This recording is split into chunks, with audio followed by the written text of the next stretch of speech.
제가 1년 전에 여기 왔는데 여러분을 또 다시 뵙게 됐습니다. 특별히 오늘 오니까 많은 어머님들이 이렇게 오셔가지고 이렇게 열심히 젊은 사람들과 찬양을 하는 걸 봤습니다. 그래서 우리 한번 웃어보겠습니다. 네. 웃는 데는 이유가 없습니다. 오늘 이누가 목사님의 초청으로 이제 안암 2부에서 주일 말씀을 섬기게 되었습니다. 제가 그 이누가 목사님의 그 순수하고 진실된 모습, UBF의 목사님 중에서 그 우는 사람들이 많지 않습니다. 근데 이누가 목사님은 참 울기를 잘합니다. 또 레베카 목사님의 충성되고 정열적으로 하나님을 섬기는 모습을 보고 은혜를 받았습니다. 지난주 월요일 요해 목사님들과 말씀을 공부했는데 우리 요해 목사님 그 한 분 한 분이 모두 이렇게 예수님의 사랑을 간절히 배우고 실천하고자 하는 모습을 보고 감동을 받았습니다. 예, 감사합니다. 예. 오늘 그 고린도전서 13장 말씀을 통하여 장성한 그리스도 안에서의 삶이란 주제로 생각해 보고자 합니다. 그래서 말씀의 제목은 장성한 그리스도 안에서의 삶. 같이 한번 얘기해 보겠습니다. 장성한 그리스도 안에서의 삶. 이제 이 고린도전서 13장은 사랑장으로서 주로 이제 목사님들이 결혼 때 이렇게 얘기를 해가지고 남편과 아내가 어떻게 사랑을 해야 되는가 그런 식으로 그 공부를 또 많이 할 수 있습니다. 또 사랑이란 것이 무엇이라는 걸 해가지고 이 사랑이 그 여러 면에서 사랑을 얘기해가지고 나중에 듣고 나면 상당히 부담스러운 이렇게 사랑을 해야 된다면 상당히 부담스러운 그런 말씀입니다. 근데 사도 바울은 이 고린도전서 13장에서 단지 추상적이고 이론적으로 사랑을 설명하는 것이 아닙니다. 오히려 자기 자신의 인생을 통해서 어떻게 예수 그리스도의 사랑에 대해서 사랑을 알게 되었고 또 고린도전서 13장 우리가 자세히 볼 때 자기 자신의 그 인생을 조명하면서 썼다고 할 수가 있습니다.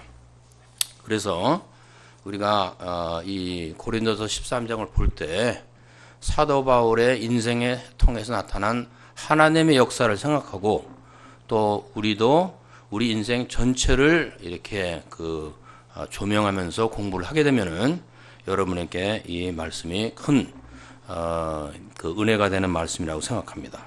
그래서 이 사랑장의 말씀이 부담이 되는 말씀이 아니고 그 소망과 이 비전을 주는 이 하나님의 생명의 말씀이 되기를 기도합니다. 예, 잠깐 기도하겠습니다. 하나님 아버지, 오늘 저희들이 이 고린도전서 13장을 통하여 예수 그리스도의 사랑을 알게 해 주시옵시고 또 사도 바울의 생애를 통해서 나타난 우리 주 예수 그리스도의 그 크신 은혜와 사랑이 저희 각 사람에게도 임하게 하여서 예수님의 사랑으로 저희들이 이제 어린아이 시절을 지나고 참 중년기를 지나고 장년기를 지나고 장성한 하나님의 사람들로 자랄 수 있는 그러한 소망과 비전을 저희들에게 허락하여 주시옵소서. 예수님의 이름으로 기도합니다. 아멘. 첫째, 그리스도 예수의 님의 사랑을 알지 못했던 바울의 인생. 1절에서 3절입니다.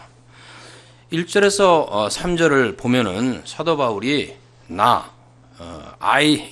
그 영어로 I라고 하는 단어를 무려 9번이나 쓰고 있습니다.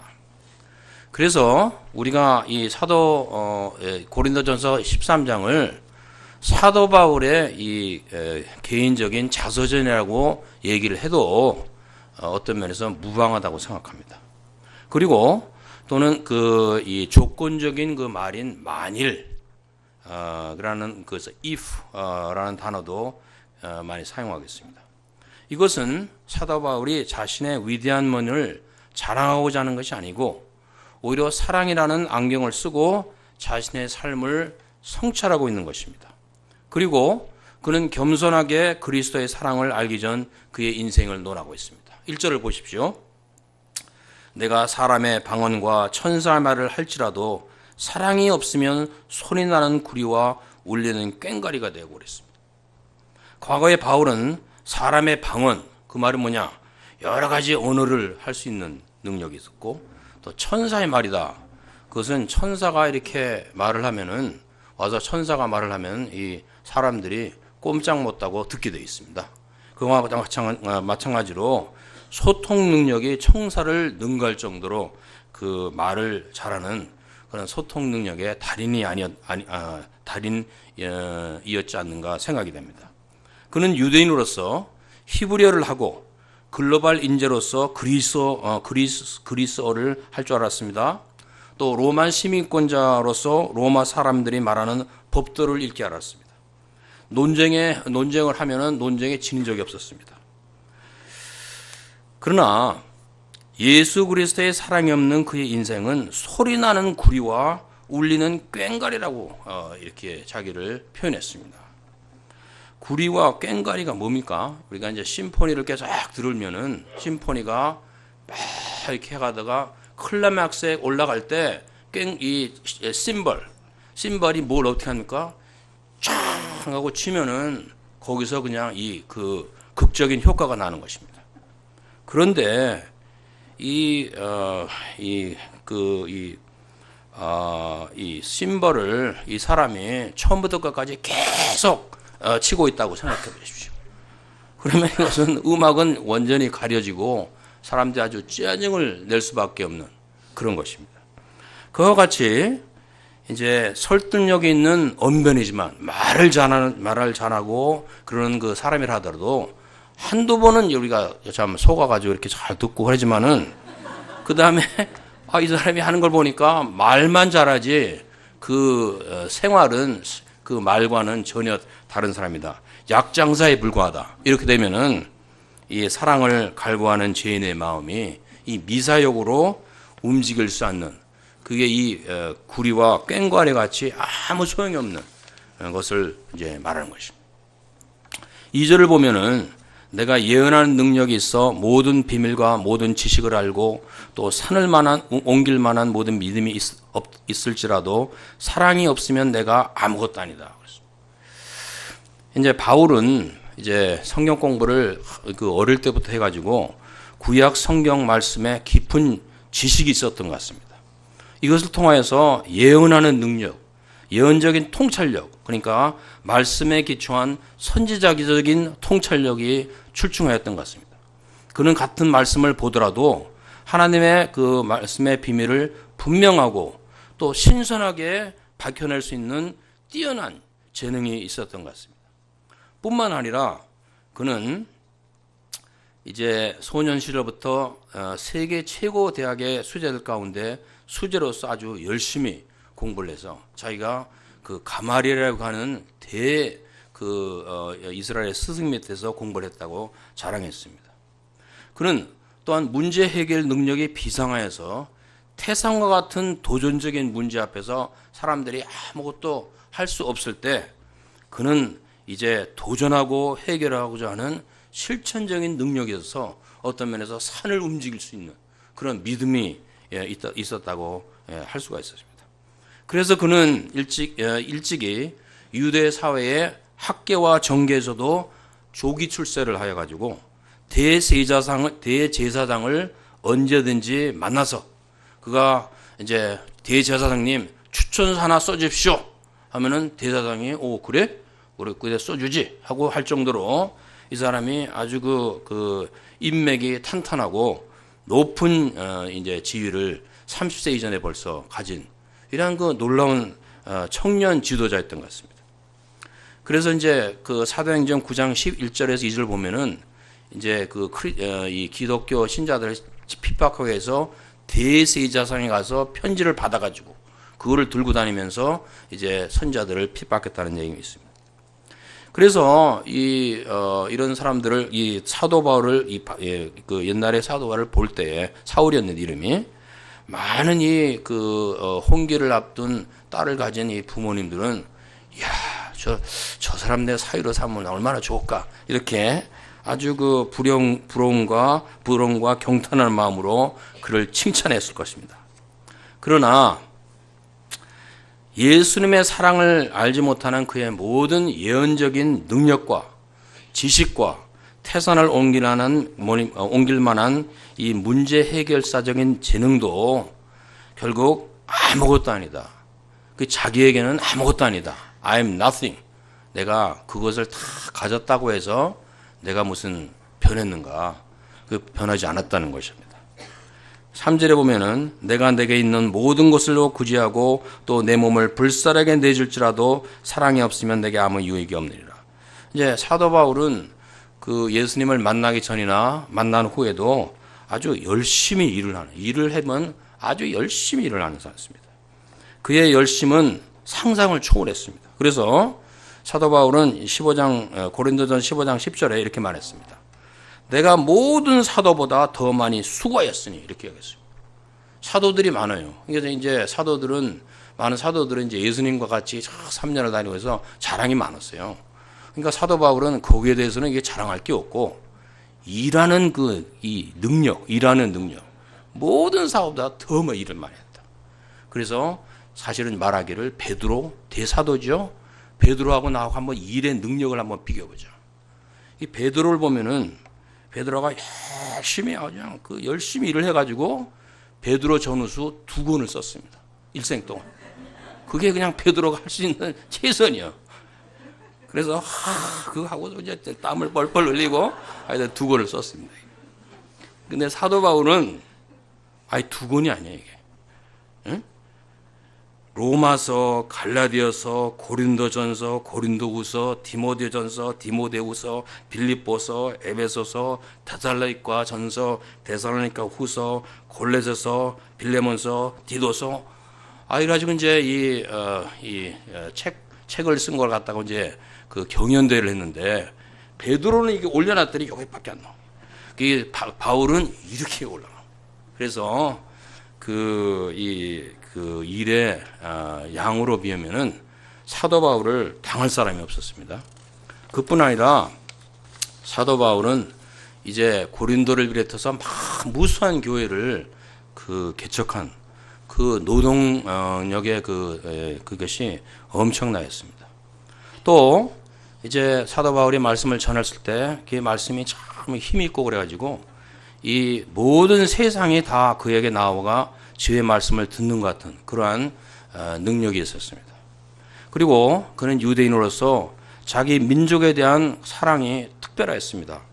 우리가 이제 그 출애굽기를 보면은 그 모세가 참 죄악된 백성을 위해서 기도할 때 생명책에서 나의 이름을 지우더라도 이 죄악된 백성을 용서해 주십시오 그랬는데 사도 바울도 로마서 9장 3절에 보면은 내가 내 동족을 위해서 그리스도 안에서 끊어질지라도 그것은 뭐냐면은 이제 구원을 받지 못하고 지옥에 떨어져서 지옥불에 이렇게 죄로 타 없어진다 하더라도 정말 이 자기의 민족들이 예수 그리스도를 알고 올바른 신앙에 들어갈 수 있다면은 자기가 얼마든지 죽음을 불사할 수 있다. 그렇게 얘기할 정도로 민족에 대한 사랑이 열렬한 사람이었습니다. 그러나 이것이 예수님의 사랑에 기초하지 않았을 때 그는 오해를 했습니다. 이 예수를 믿는 크리스찬들은 유대인의 근간인 율법을 무시하고 유대인의 역사를 부정하고 또 유대인의 이 중심인 성전 예배를 가볍게 여기고 또 선민으로서의 어떤 정체성을 잃어버리고 이방인과 같이 이렇게 함부로 어울리는 아주 무서운 이 유대인의 그 기본을 흔드는 그러한 위험한 존재로 생각하고 이 핍박을 하고자 했던 것입니다. 그래서 하여튼 예수님의 사랑과 복음을 잘 알지 못하고 했을 때 그는 무지한 자요, 회방자요, 난폭자, 폭력적인 사람이 되었다고 이렇게 얘기했습니다. 그래서 이러한 모든 그 열심과 지식과 그런 것에 불구하고 그의 영혼은 참 평안과 기쁨을 주지 못했습니다. 그래서 그는 결국 사랑이 없으면 내게 아무 유익이 없느니라. 그래서 그 자기 영혼에 어떤 유익이 없었습니다. 이것은 이제 우리가 단순히 사도 바울의 인생 경험에서만 나오는 게 아니고 누구에게나 있는 것입니다. 우리가 사람이 뭘 많이 가지면은 그것이 우리 그 사람의 그 본질을 바꾼다고 하지만 많이 가진다고 해서 사람의 본질이 변하는 것도 아니고 모든 이러한 것이 우리에게 유익이 되고보다도 정말 그 부담과 또한 참 그 인생의 피곤만 더하게 되는 것입니다. 저도 이제 이름이 어떻게 바울이라고 하는 이름을 갖게 돼가지고 이제 저도 젊어서부터 열심히 일을 했습니다. 25살에 미국에 가서 일하고 공부하고 말씀을 가르치면서 또 우리 네 자녀, 여기 오늘 우리 둘째 딸 페이트 가족이 뒤에서 이제 앉아 있습니다. 또 남들에게 비해서 두세 배의 그 일을 했다고 생각합니다. 그래서 공부도 하고 이제 하나님의 역사도 섬기고 교수로서 전문성도 쌓고 행복한 인생을 살았습니다. 그래서 이제 때가 되어 가지고 2012년에 톨리도의 이 사역을 이제 우리 미국 목자들에게 물려줄 때가 되었을 때 저는 이제 예수님의 이 그 앞에서 나를 이렇게 비워볼 때 참 자랑할 것이 별로 없는 그런 것을 깨달았습니다. 제가 100가지를 잘했다 하더라도 10가지의 허물이 있으면 그 허물밖에 남는 게 없는 거예요. 막상 톨리도 역사를 이제 이분들에게 물려나고 나니까 무거운 짐을 벗은 것 같은 가벼운 마음도 있었지만은 한편으로 참 공허함이 찾아왔어요. 허무했습니다. 그래서 어떤 성경 말씀도 그다지 우연이 되지 않았어요. 이 성경을 읽어도 이게 다 뭐 아는 것 같고 그런데 이 전도서를 하루는 읽었는데 그 전도서의 말씀이 큰 감동을 주었습니다. 솔로몬이 뭐라고 말했냐면 헛되고 헛되니 모든 것이 헛되도다. 그런데 이 말씀이 아주 감동을 줬습니다. 그리고 이 해 아래 하는 일이 내게 괴로우며 모두가 다 헛되며 바람을 잡으려는 것이기 때문이라. 이 바람 잡는 것 같은 헛된 거. 그래서 이 말씀이 하는 것이 너무나 사실을 이렇게 기술했기 때문에 제가 감동을 받았습니다. 우리가 예수님의 사랑을 알지 못한다면은 우리 자신이 무엇을 해서 이 세상에 무엇을 이뤘다고 하더라도 나중에 그걸 가만두고 내려올 때는 보면은 남는 것이 없습니다. 그래서 인생 무상, 일장추모이라는 말이 가슴에 닿게 되고 민망하고 서글픈 마음만 남게 되는 것이 이제 사람이 나이가 늙게 되고 모든 것을 내려놓고 할 때 겪는 심정인 것입니다. 둘째, 바울은 주님의 사람들을 통해 하나님의 사랑을 체험했습니다. 4절에서 6절. 이제 4절에서 6절을 보면은 이거 이제 사랑에 가는 것이고 예수님을 기술하는 것이라고 할 수 있습니다. 그러나 우리가 또 가만히 보면은 이 4절에서 6절에 있는 말씀들은 사도 바울이 그 신앙 선배들을 통해서 체험한 사랑이라고도 할 수 있습니다. 여기서 보세요. 사랑은 오래 참고 사랑은 온유하며 시기하지 않으며 사랑은 자랑하지 않으며 이렇게 쭉 나와 있습니다. 우리가 가만히 보면은 이게 사도 바울을 말하는 게 아닙니다. 사도 바울은 오래 참는 사람이 아니고 온유한 사람이 아니고 시기하지 않은 사람이 아니고 시기가 많은 사람이었습니다. 사도 바울은 이제 오래 참는 사람이 아니에요. 온유하지 않았어요. 그래서 경쟁심이 많았습니다. 이 사람은 1등을 하지 않으면은 시기한 마음으로 잠을 잘 수가 없어요.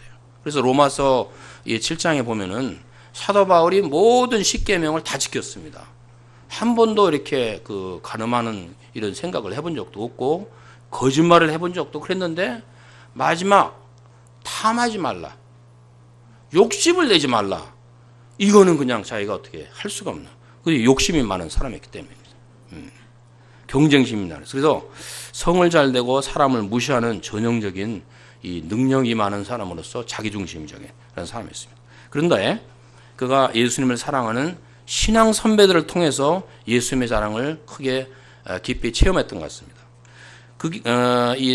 사울에게 주님의 사랑을 깨우친 첫 번째 사람은 아마도 스데반 집사였던 것 같습니다. 스데반은 성령이 충만하여서 유대 지도자 앞에서 말씀을 전했습니다. 그래서 유대의 아브라함으로부터 해서 쭉 이스라엘 역사를 얘기하고 나중에 그 말씀의 결론에서 이 하나님의 백성으로서 유대인들이 얼마나 교만과 악함을 행하고 하나님을 거역하였는가. 또 그런 그 교만과 악함으로 예수님을 죽이고 그래서 그 이런 일을 계속하는 그 죄에 대해서 이제 책망하니까 예수 그 공회원들이 길을 막고 그냥 해서 스데반을 끌어내 가지고 이제 돌로서 성 밖에서 돌로서 이제 쳤는데 그 치는 그 동밖에 쳐서 할 때 그 감독자가 누구였냐? 사울이었습니다. 사울이 그 감독. 그래서 그 일을 끝나고 난 나에 모든 사람들이 그 옷을 누구 밑에다 나눈가? 사울의 밑에 놨다는 거죠. 사울이 그 감독자였습니다. 그러나 사울은 이제 스데반이 이렇게 죽을 때, 순교할 때 기도한 내용이 주 여호와여, 주 예수여, 내 영혼을 받으시옵소서. 그리고 또 한 가지 뭐라고 그랬냐면은 주여 이 죄를 그들에게 돌리지 마옵소서. 저들의 죄를 용서하여 주옵소서 하는 이 기도를 듣고 아마 사울은 평생 잊을 수 없는 그 광경으로 아마 그 마음속에 남았던 것 같습니다.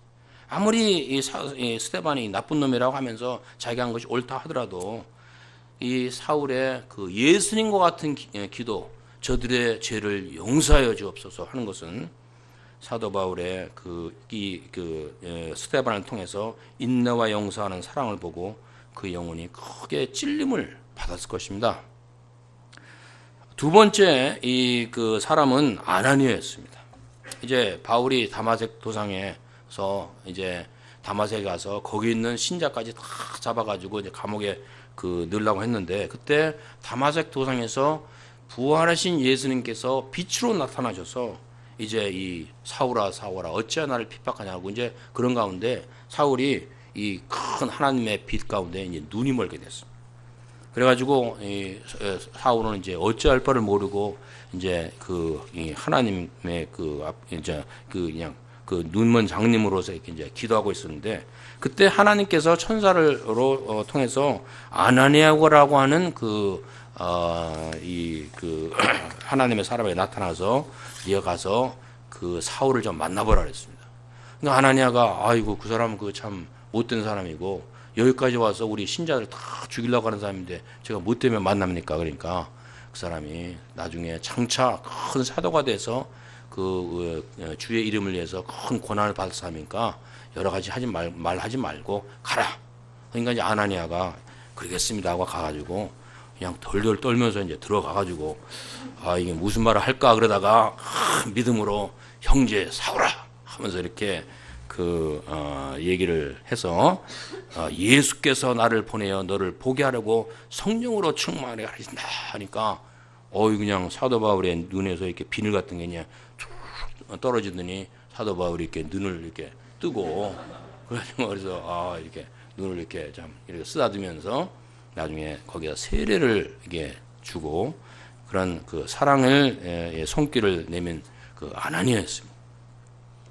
그래서 세 번째 또 예수님의 사랑을 전한 사람은 바나바였습니다.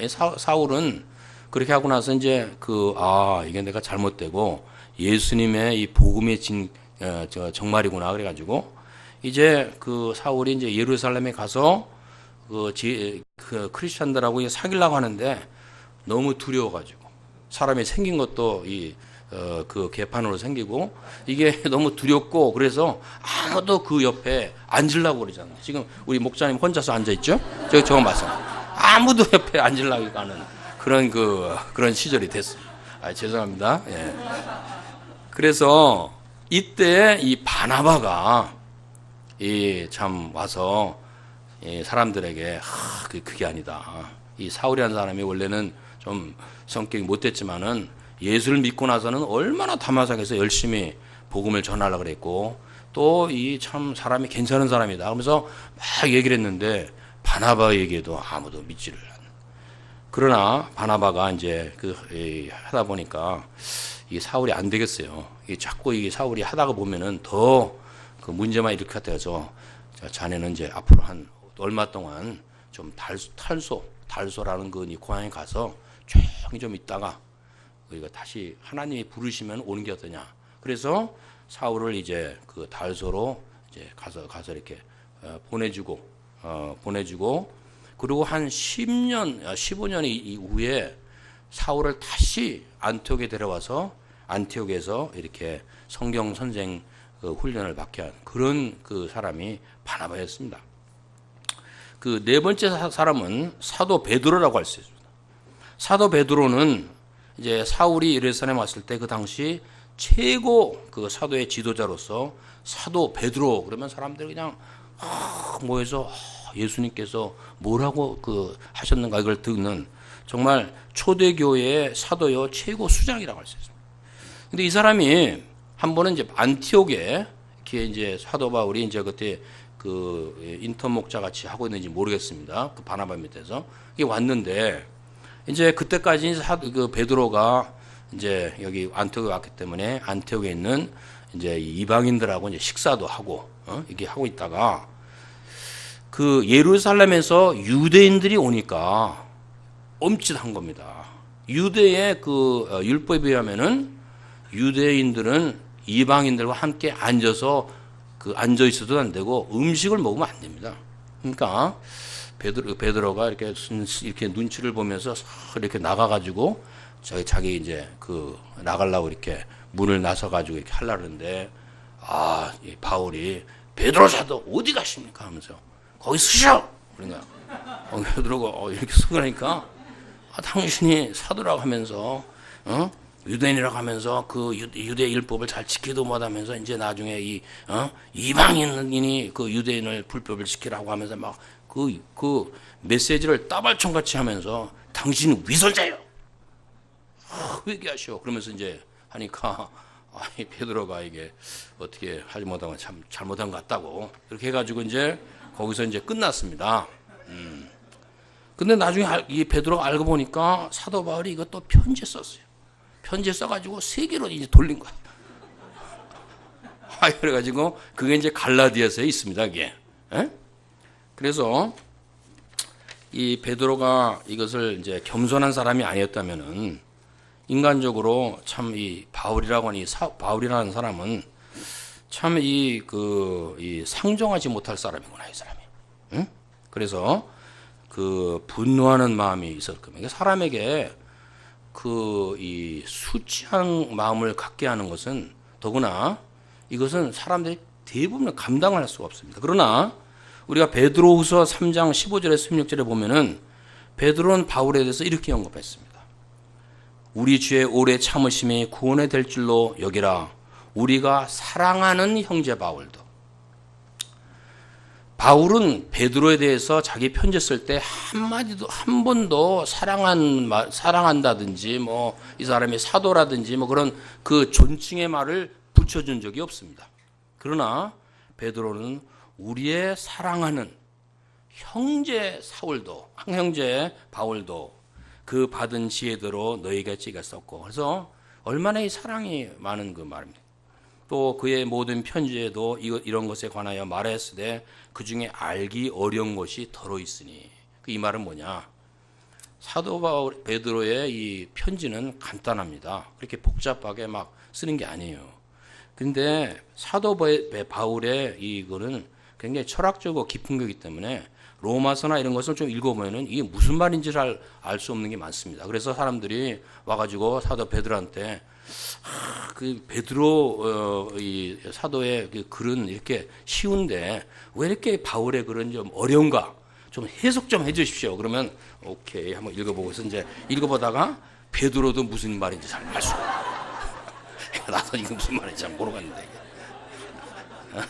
그래서 이거를 또 풀라고 하다가 사람들이 이제 막 이 3점포로 빠지고 이제 그러는데 베드로는 이게 참 무슨 말인지 모르겠다.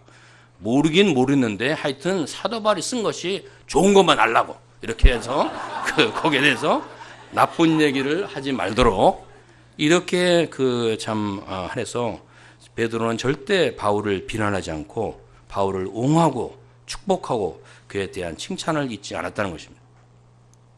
그래서 이렇게 스테반이나 아나니아와 바나바와 베드로 같은 이런 신앙 선배들의 사랑을 통해서 바울이 영적인 눈과 마음이 열어지고 그리스도의 온전한 사랑을 체험하게 됐습니다. 그래서 여기서 우리는 우리의 신앙 생활에 있어서 신앙 선배들의 그 사랑의 수고가 얼마나 중요한가를 알 수 있고 그것을 무시하면 안 된다는 것입니다.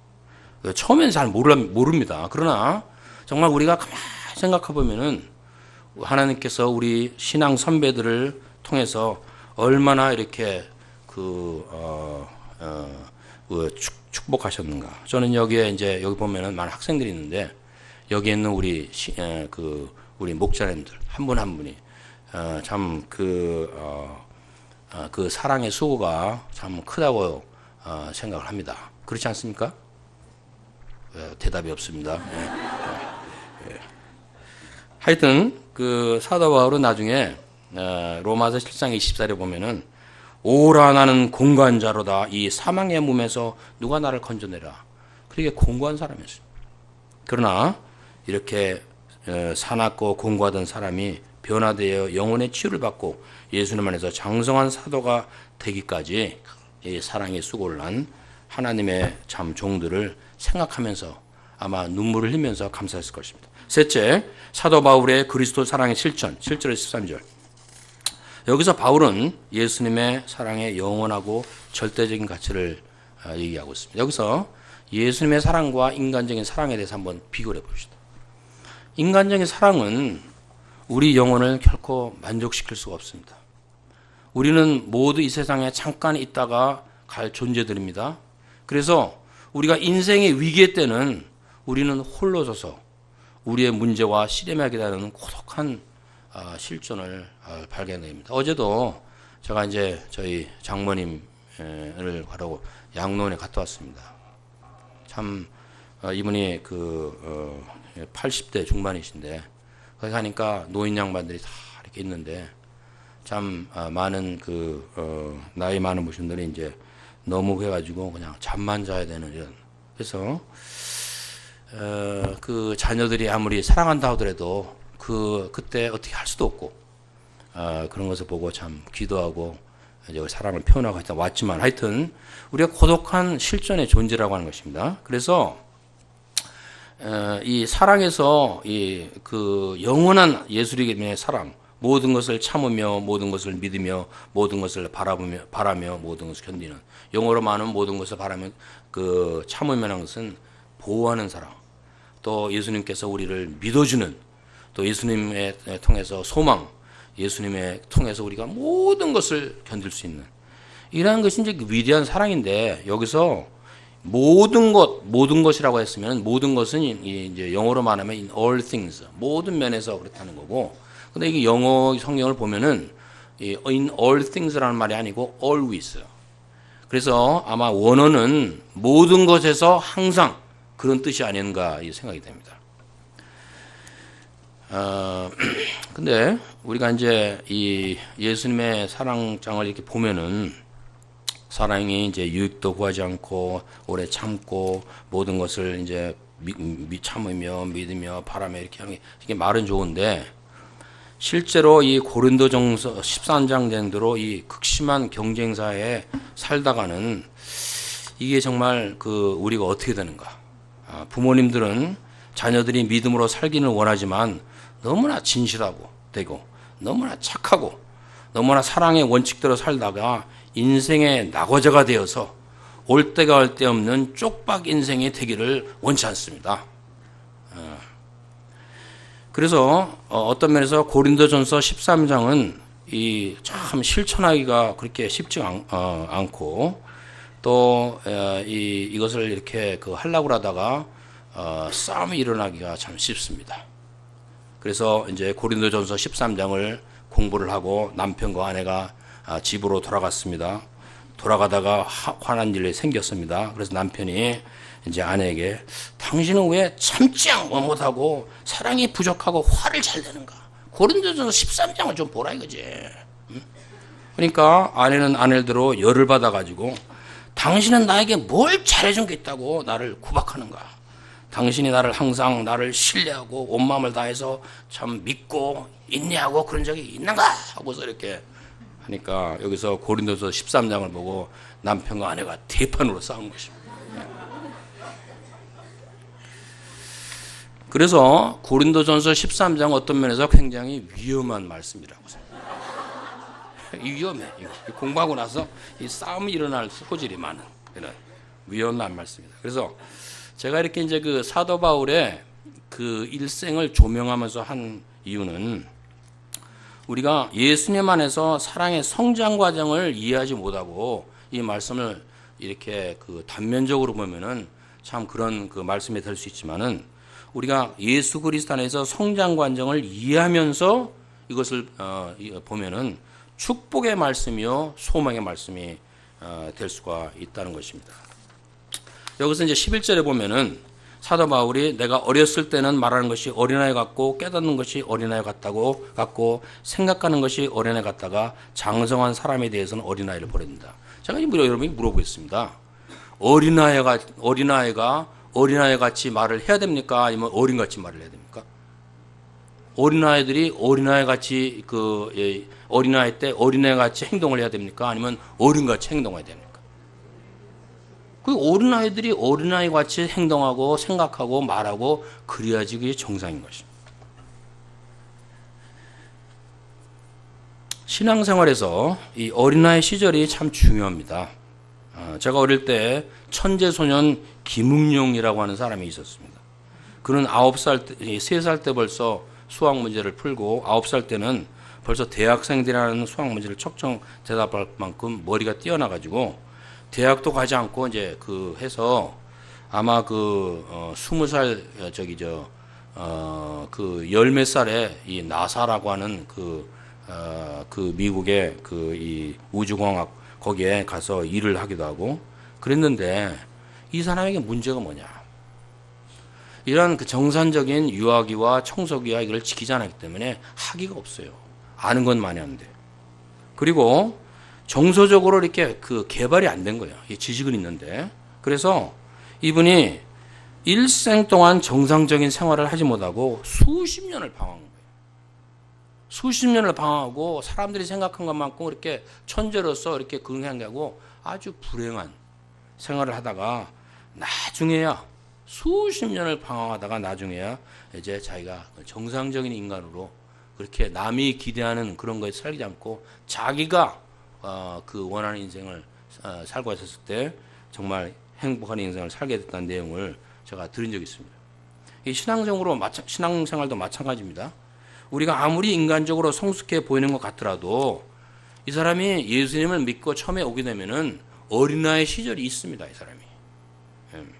그래서 이 그리스도 안에서 어린아이가 자기의 자아 발견을 하고 자아가 형성되는 그러한 어린아이 시절을 갖지 못하고 이 사람이 나이가 좀 많기 때문에 우리가 이 사람이 장성한 사람으로 취급을 해줘가 할 때 이 사람이 감당을 할 수가 없습니다.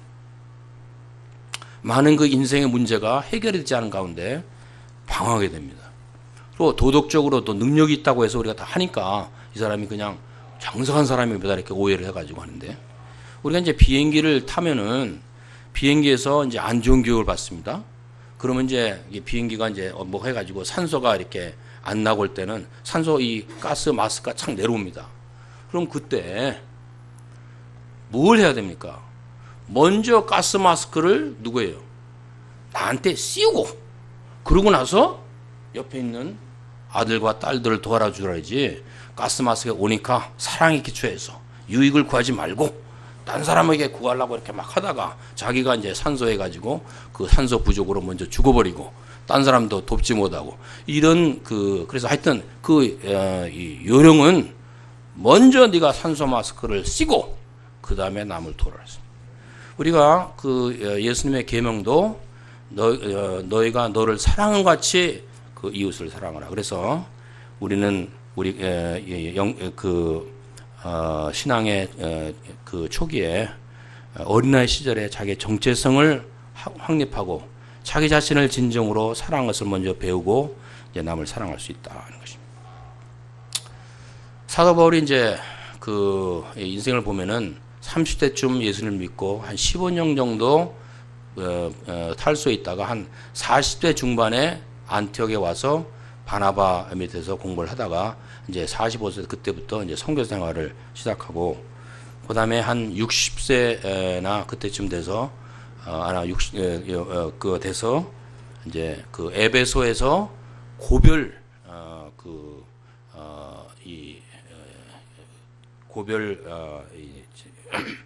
인사를 하고 이제 사도 바울이 그 이방인에게서 그 많은 그 헌금을 모아가지고 예루살렘에 왔습니다. 그래서 어떤 면에서 그 에베소서의 장로들에게 하는 고별 인사는 사도 바울의 말년을 시작하는 그러한 그 분수기가 됐지 않은가 생각했습니다.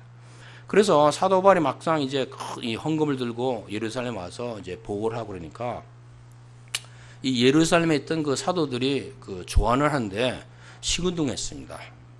왜냐하면 그때 그 예루살렘에 있는 사도들은 그 초기에 베드로 하나 그런 사도들이 아니고 계승이 돼가지고 그 다음에 있는 세대들이 해서 이 사람들은 그 초기에 순교 신앙을 가지고 이렇게 그 하는 그런 사람들이 아니고 어떻게든지 그 예루살렘 이스라엘에서 많은 유대인들 틈에서 자기네들이 유대인이다. 자기네들이 유대인들과 다른 것이 별로 없다.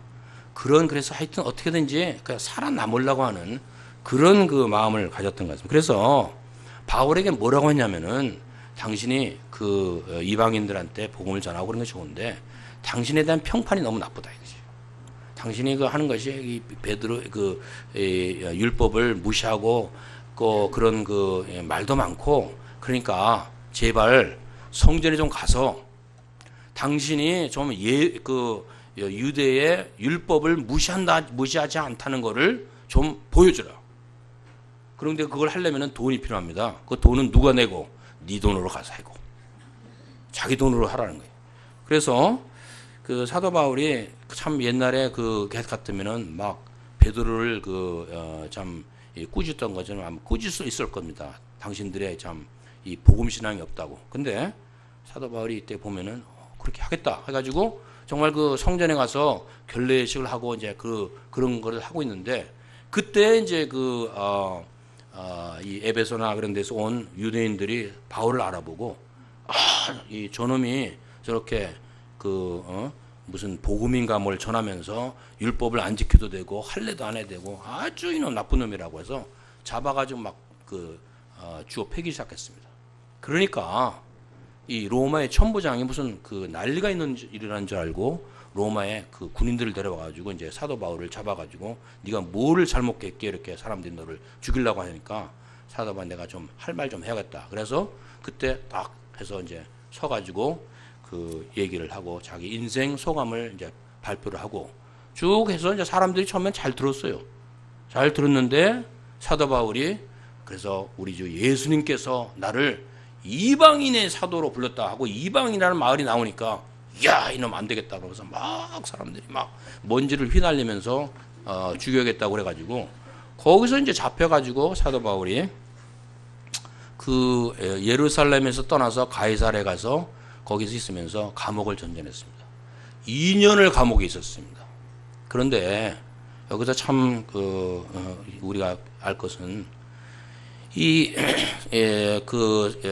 초기에 핍박을 받았을 때 베드로가 이제 잡혀가지고 감옥에 있을 때 모든 교회가 베드로의 그 안전을 위해서 아주 그냥 열심으로 기도했다고 하는 게 있습니다. 그러나 사도 바울이 이렇게 감옥에 이렇게 갇혔을 때 예루살렘 교회에서 사도 바울을 위해서 기도했다는 말 한마디가 없습니다. 그러면 예루살렘 교회에서 사도 바울을 신방을 했는가? 그런 말도 없습니다. 정말 사도 바울은 어떤 면에서 버림받은 가운데 이렇게 그 감옥에서 2년을 이러한 이때에 사도 바울은 사람들에 대한 섭섭한 마음을 갖고 또 상처받는 그 마음을 갖고 그런 것이 아니고 예수님을 깊이 생각하고 예수님의 은혜를 생각하는 가운데 이 사람이 정말 깊은 예수님의 사람이 되고 사랑을 알더라도 사랑의 깊이와 넓이와 높이와 이것을 아는 강건한 그 내면의 사람이 돼가지고 그 인생에서 그리스도의 사랑은 그의 영혼에 넘쳤습니다. 그래서 그는 그 빌립보서 4장 12절에서 말하는 대로 나는 비천에 처할 줄도 알고 풍부에 처할 줄도 알고 모든 일 곧 배부름과 배고픔과 풍부와 궁핍에도 처하는 줄을 아는 일체의 비결을 배우노라. 이 사람이 자족한 것입니다. 이제 로마에 가서 처음 그 시저 앞에서 자기를 변호를 하려고 할 때 이 바울을 위해서 변호해주고자 하는 사람이 한 사람도 없었어요. 그래서 모든 사람이 나를 버렸노라 그러고 또 바울이 감옥에 있다고 하니까 사람들이 기도하기는커녕 좋아하는 거야. 아, 그 친구 참 잘 됐네 하고 그러니까 이런 거를 보면은 우리가 이제 나이가 늙고 나면은 가장 것이 섭섭한 생각입니다. 남들이 이렇게 좀 배려를 하는 건 섭섭한 생각인데 이런 대접을 사도 바울이 동료 크리스찬들에게 받았을 때 얼마나 마음에 상처가 됐겠냐. 그러나 사도 바울은 정말 예수님의 사랑으로 장성하여서 그런 게 전혀 문제가 되지 않고 그래서 이 사도 바울의 참 말기의 생활은 정말 사는 것이 그리스도니 죽는 것도 유익하니라 해서 그리스도가 충만한 사람이었다는 것을 우리가 알 수가 있는 것입니다. 제가 이제 2002년 1월 달에 그 2사무엘 선교사님이 소천하기 전 며칠 전에 이제 그 배운 적이 있습니다. 저는 이제 매년마다 1월에 그분을 찾아뵙고 저희 아내 이제 사랑성교사하고 이제 새 인사를 드린 것이 습관이었는데 그때 이제 목사님 계속 굉장히 아프셨어요. 그래서 심각한 이 건강 상태 때문에 아무도 만날 수가 없다고 그랬고 그때 아주 뭐 문제가 많았습니다. 그래서 이제 제가 가서 이제 그래서 그냥 인사만 하고 가야겠다고 이제 목사님 댁에 가서 이제 했더니 그레이 사모님이 이제 나와서 지금 만나기가 좀 안 될 것 같다 그랬는데 그 말씀을 안에서 이제 목사님 들으신 것 같아요. 그래가지고 들어오라고. 그래서 제가 들어갔더니 이 산소 그거를 이제 이 코에다 끼시고 그 호흡을 하기가 힘들으셔가지고 그래가지고 이제 있는데 거기서 몇 시간을 대화를 하시고 그때 이제 목사님이 몇 시간 동안 저희 두 딸 사라와 페이스에 대해서 물어보고 아들에 대해서 물어보고 톨레도에 대해서 물어보고 저희 직장일에 대해서 뭐 이렇게 하면서 그냥 저에 대해서 완전히 이제 집중을 하셔가지고 얘기를 하면서 나중에 끝으로 고린도전서 13장 11절 읽으셨어요. 이제 나도 어린아이를 버리고 장성하여 예수님의 사랑을 위해서 더 잘하고 싶다 하고 이렇게 얘기하셨습니다. 그것이 제가 목사님과 가졌던 마지막 만남이었고 며칠 후 이사무엘 선교사님 집안에 화재가 나서 소천해졌습니다. 인생의 마지막 순간에 이사무엘 선교사님이 장성한 하나님의 사람으로서 예수님의 사랑을 실천하셨다고 생각됩니다. 한 사람의 양을 귀하게 여기시고 자신을 드렸다고 생각합니다. 저는 이러한 것이 예수님 안에서 장성한 사람의 모습이 아닌가 생각이 됩니다. 저도 이제 62년의 짧은 인생을 살아서 젊었을 때는 제 인생의 소년기에 하나님께서 저희 부모님들과 또 저희 어머님, 사랑하는 아내와 내 자녀, 그리고 이사무엘, 베사라, 전요한, 양마가 목사님들 비롯한 많은 신앙 선배들 통해서 참 사랑을 많이 받았습니다. 제가 참 성질이 모나고 참 상처가 많은 사람인데 이분들의 사랑의 수고로 저는 이 세상에서 참 행복한 인생을 갖게 되었습니다. 또 하나님께서 보울링그린 톨리도 역사와 전세계 유배 역사 가운데 많은 훌륭한 영적 친구들을 알게 되었습니다. 그래서 제가 이 한국에 올 때마다 많은 성김을 받고 사실은 제가 작년부터 안암골에서 딱 자리를 잡아가지고 왔지.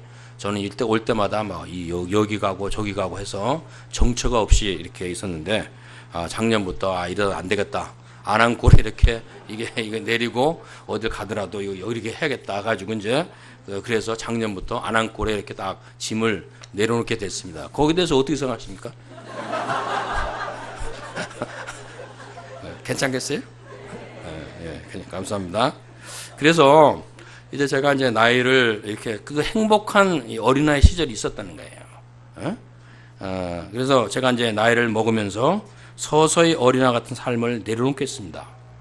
이제는 지위나 직책에 연연하거나 사람들 앞에서 인정받고자 하기보다는 단순하게 성비는 생활을 즐거워하고자 합니다. 가족들과 친구들 더 귀하게 여깁니다. 그러면서 나의 세계는 조금씩 넓어지고 깊어지고 있습니다. 이 제 주변에는 제가 제일 잘났다고 생각하는 사람들도 있고 자기가 제일 못났다고 하는 사람들도 있고 예수님을 사랑하는 사람도 있고 예수님을 사랑하지 않는 사람도 있고 또 저를 좋아하는 사람도 있고 싫어하는 사람도 있고 여러 종류의 여러 사람을 만나는데 이들이 다 내 세계에 돌아온 것을 용납하고 그분들에서 보편적인 예수님의 사랑을 이렇게 실천하고자 합니다. 하루는 이제 성 세인트 프랜시스가 화단을 가꾸며 이제 잡초를 뽑고 있었어요. 그러니까 한 방문객이 그에게 물었습니다. 프랜시스 성자님, 만일 내일 종말이 온다면, 내일 당신의 인생의 끝이 난다면 당신이 무엇을 하시겠습니까? 그랬습니다. 그랬더니 세인트 프랜시스 하는 말이 저는 여전히 잡초를 뽑고 있겠습니다. 그랬습니다. 그걸 이제 보고서 나중에 이제 어떤 철학자가 종말이 온다 하더라도 나는 사과나무를 심으리라 그런 말을 한 것입니다. 이게. 여기서 이제 말하는 그 내용의 요점은 우리가 예수님 안에 사랑에 거한다면 이 세상의 마지막 날은 평범한 어느 하루와 전혀 다를 바가 없어야 된다는 것입니다. 예수님 안에서 우리가 하는 모든 일을 계속하면 되는 것입니다. 그것이 장성한 하나님의 사람이 하는 것입니다. 그래서 저는 예수님 안에서 무엇을 해야 되겠습니까? 저는 제 손자가 에분이라고 루카스라고 하는 손자가 있고 손녀 클로이라고 하는 나중에 이제 끝나고 나서 한번 보세요. 여기 왔습니다. 그리고 저는 이제 그래서 이들을 계속 사랑할 것입니다. 또 저는 이제 1대1을 많이는 안 하지만 계속 1대1을 하고 있습니다. 그래서 그거는 계속해서 내일 종말이 온다고 해도 뭐 할 거예요? 1대1을 할 거란 말이에요. 또 저는 이제 교수로서 성장 동력 산업이 어떻게 국가 경쟁력에 영향을 미치는가. 그리고 그걸 갖다가 이제 세계 각국의 여러 연구자들하고 연구를 하고 있는데 그러면 종말이 온다 하더라도 뭘 할 것인가? 그거 연구할 거란 말이에요. 이제 남한과 북한의 통일에 대해서 골드만삭스의 보고에 의하면은 독일이나 일본을 능가할 날이 온다고 했는데 정말 통일이 될 건가? 비관적인 요소가 많지만은 저는 기도하고 있습니다. 2041년까지 UFP와 한국교회를 통해서 이 10만 명 선교사를 파송하고 하는 것을 그거 참 보고 싶습니다. 그래서 우리가 장성한 하나님의 사람으로서 예수님 안에서 하던 일을 어떻게 되는가? 계속하는 것입니다.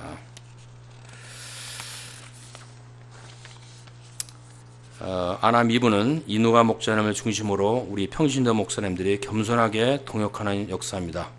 이제 역사가 성장함에 따라서 서로가 짐을 나누어지고 주인의식을 가지고 사랑의 공동체가 되어 하나님께 보내주신 사람들을 잘 감당하는 사랑의 공동체가 되기 바랍니다. 어린아이 시절이 필요한 사람에게는 어린아이 시절을 갖도록 도와주고 또 우리가 하나님의 때에 성장하면 성장한 대로 장성하면 장성한 대로 살아가겠습니다. 이제 50세가 넘은 부모님의 세대들은 지금은 건강합니다. 그러나 언젠가는 늙고 병들게 됩니다. 사랑한 친구들이 하나씩 둘씩 떠나가고 우리가 하고 싶은 일을 하지 못하고 말도 잘 할 수도 없고 움직일 수도 없는 때가 반드시 오게 되어 있습니다. 그때 우리는 이 세상의 모든 것을 뒤로두고 영광스러운 하나님의 나라에 들어갈 것입니다. 이 세상을 떠날 때 마음에 만세반석이라는 찬송가를 부르며 예수님의 사랑에 의지하여 하늘문이 열리는 영광을 보게 될 것입니다. 여러분도 모두가 예수님 안에서 행복한 어린아이 시절을 지내시고 소년 시절, 청년 시절, 장년 시절을 지내고 또 노년 시절을 보내고 그리스도의 장성한 분량까지 성장할 수 있기를 바랍니다. 그러면 우리가 찬송가 이 만세반석 열매를 같이 부르겠습니다. 예. 제가 저분이 한 말을 했습니다. 예. 예. 같이 부르겠습니다.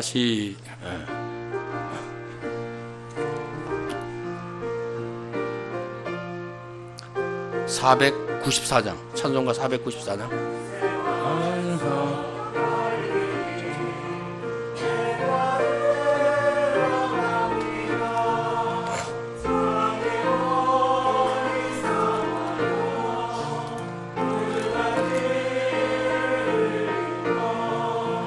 내게 연대여서 정결하게 앞서서 내가 공을 세우나 은혜가 없지 못하네. 쉼없이 힘쓰고 눈물 근심 많으나 구성 못할 죄인을 예수 홀로 속하네. 빈손 들고 앞에 가 십자가를 붙드네. 이가 없는 자라도 도와주심 바라고 생명샘에 나가니 나를 씻어주소서. 살아 생전 숨쉬고 죽어 세상 떠나서 거룩하신 주 앞에 끝날 심만 당할 때 만세반석 열리니 내가 들어갑니다. 네, 잠깐 기도하겠습니다. 하나님 아버지, 오늘 고린도전서 13장을 통하여 사도 바울의 인생에 나타난 우리 그리스도 예수의 사랑, 예수님의 사랑을 생각하면서 저희들도 참 회고해 볼 때 우리가 참 이렇게 예수님의 사랑을 알지 못하고 방황하며 공고하게 지내던 사다가 있었고, 그런 가운데 당신의 종들을 보내주셔서 저희들이 예수님을 아는 행복한 어린아이 시절이 있었고, 그런 가운데서 이제 예수님을 더 알게 됨으로써 예수님의 사랑의 기초에서 사랑의 수고를 하는 이 참 청년의 시대가 있고, 이제 이 장년의 시대가 있고, 장성한 분량까지 하나님께 자라서 이제는 무엇을 하든지 간에 하나님 앞에서 사랑이 기초하여 의미가 있는 이 생활을 하도록 도와주시고, 주님께서 이 아남 이브의